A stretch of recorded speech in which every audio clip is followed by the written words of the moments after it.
guys, Anthony Piotrobono here, online fitness coach and certified personal trainer.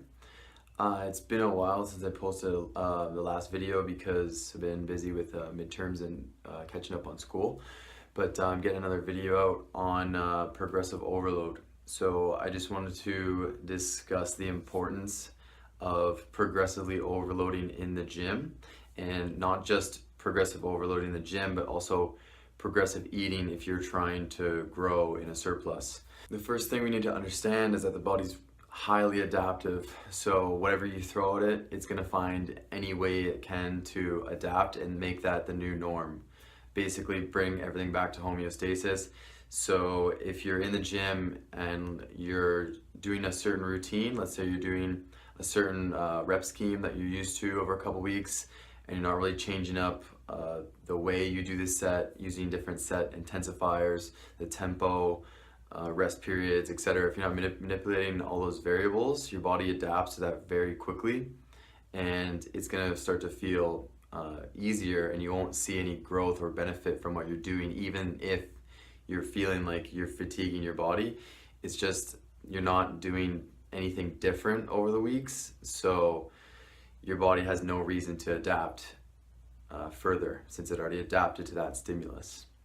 So first off, I just wanted to show an example of how you could potentially progressively overload. It's a very simple, basic example. Normally I implement a lot of set intensifiers, drop sets, supersets, NOS sets, etc. There's tons of different variations that you can do to ensure you're progressively overloading, but I'm just going to explain the basics right now so you can get a general idea of how you can implement it yourself into your training program. So first, I'm just showing two exercises here. Let's say targeting chest, obviously. Let's say you're using the bench press and incline dumbbell flies to target your chest each week. Let's just say first, I'm just setting this straight, saying that we're only going to be performing these two exercises for our chest. So week one, let's say you perform 4 sets of 8 reps at 155 pounds with the bench press. And that same week you do 3 sets of 12 reps with 50-pound dumbbells. Those totals add up to 4,960 pounds of work. That's total work being done, and 1,800 pounds. So those are your totals for the week done on chest, right? So the next week you change up your set and reps to try to increase your total work being done on that exercise. So the next week we do 3 by 15 on the bench press. See, 1 less set, but we increase the reps a lot, which in turn total to 5,175 pounds of total work being done, which is an increase from last week. So it's a greater stimulus and a different stimulus than last week, because first of all, it's a different rep range you're working in. Your body might not get used to that. And it's more total poundage being done on the muscle, so the muscle's doing more work.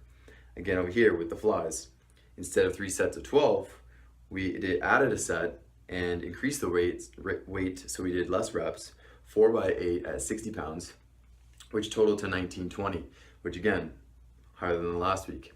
So progressively overloading, that's the key.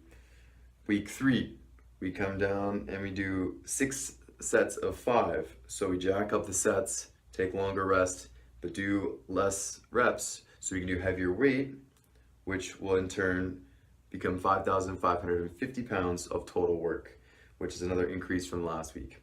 And you'll be able to do this. See, we're changing the rep ranges here, so they're totally different stimuluses from week to week as well. And you're going to be able to do 185 pounds if you can do 4 by 8 of 155. So these are real true numbers you will be able to do if you can do these certain weights.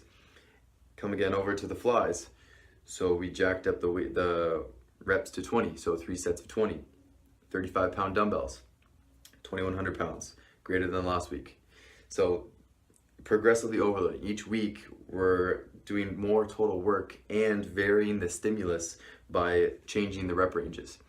So that is just one very basic example of how you can progressively overload. You can do this for any exercise.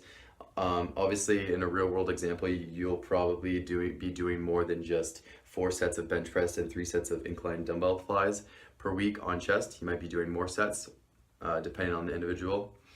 But this is a basic example.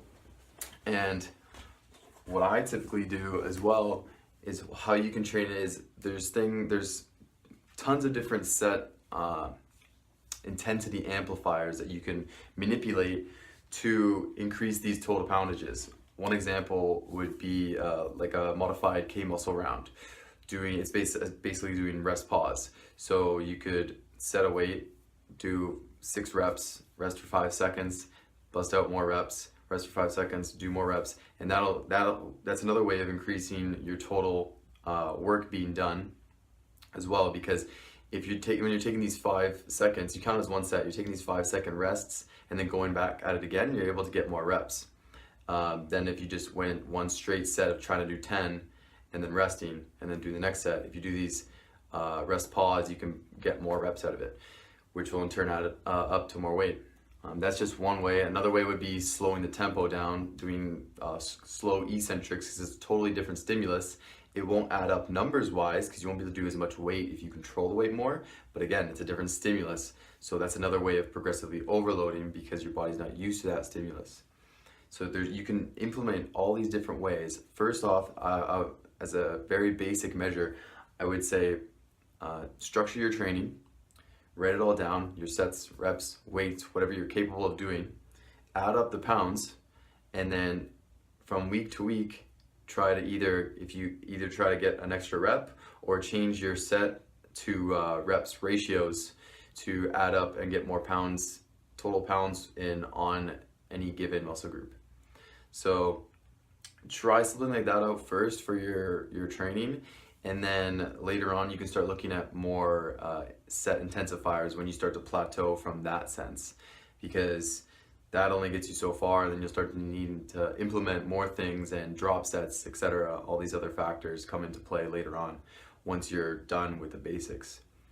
If there's anything else, if you want to learn more about the set intensifiers and how different things that you can do to increase your intensity, increase your total work done, you can just send me a message or comment below, and I'll actually probably make an entire new video just on that and how you can optimize your progressive overload in that sense. But there's a basic example. Now turning over to food, it works the same way with eating. So your body will adapt, your metabolism will adapt to a certain nutrition protocol. So let's say you're eating 3,200 calories a day on your bulk, and you keep eating that same amount, your body's going to adapt to that, and you might end up just plateauing. Performance might not be going up because you might be burning as many calories as you're eating. Then you'll have to progressively eat by increasing your intake, maybe after a couple weeks, and keep increasing it because your body's going to adapt, and then until it hits a certain ceiling point where you might be capped off, or other things might happen, and then you can back off, etc. But just keep in mind that this sense also applies to your nutrition when you're trying to bulk up in a surplus. So if you have any questions, send me a message or comment below. If there's anything specific you want me to talk about, again, comment below. Like the video if you liked it, and subscribe for more. Thanks. See you guys.